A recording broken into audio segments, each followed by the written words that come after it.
कक्षा 10वीं विषय गणित इकाई 6 त्रिभुज प्रश्नावली 6.5 किसी समबाहु त्रिभुज में सिद्ध कीजिए कि उसकी एक भुजा के वर्ग का तिगुना उसके एक शीर्षलंब के वर्ग के 4 गुने के बराबर होता है।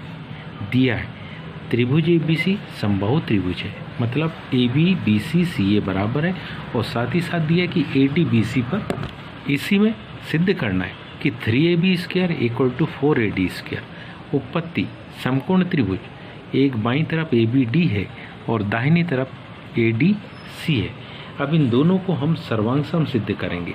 तो सबसे पहले हम देखें कि दोनों ही आकृति में जो कर्ण होता है, दोनों ही आकृति में जो कर्ण है, मतलब क्या, जो बाईं तरफ AB है ये और जो दाहिनी तरफ AB है AC है, वो दोनों आपस में कैसे होंगे, बराबर, क्योंकि समबाहु त्रिभुज की तीनों भुजा आपस में बराबर।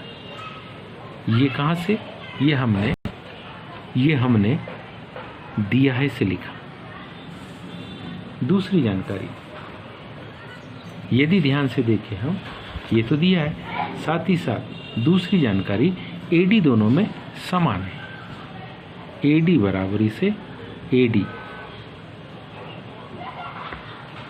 घात 2 को हम हटा दें, AD बराबरी से AD, ये कारण कौन सी भुजा, उभयनिष्ठ भुजा है।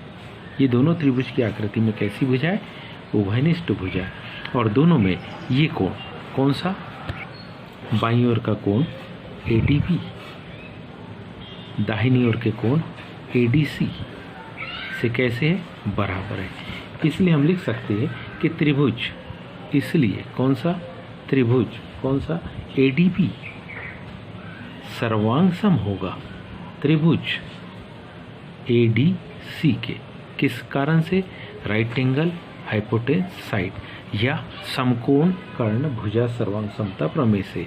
अतः हम लिख सकते हैं, अगर ये सर्वांग सम है तो इसका मतलब B से D की दूरी और D से C की दूरी आपस में बराबर होगी, जिसको हम लिखते सर्वांग सम त्रिभुजों के संगत अवयव है।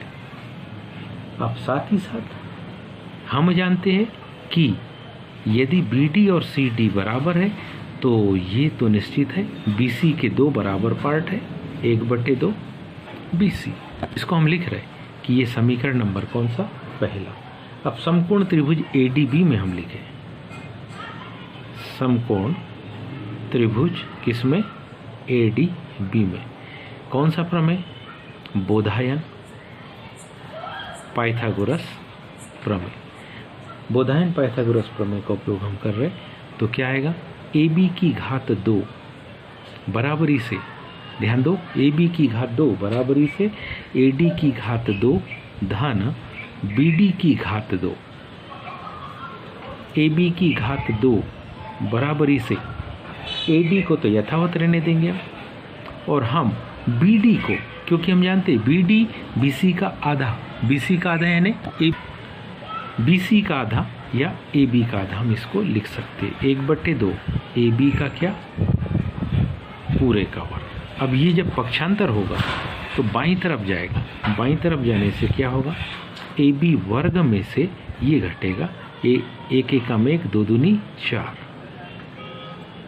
बराबरी से AD वर्ग। लघुत्तम आएगा कितना, 4, लघुत्तम आएगा कितना, 4, तो ये होगा 4 AB के वर्ग में से 1 AB का वर्ग घट जाएगा बराबरी से AD वर्ग। 4 में से 1 को जब घटाएंगे तो मान क्या आएगा, 3 AB वर्ग बटे 4 बराबरी से AD का वर्ग। 4 का उधर गुणा हो जाएगा तो क्या मान आएगा, 3 AB वर्ग बराबरी से 4 AD वर्ग।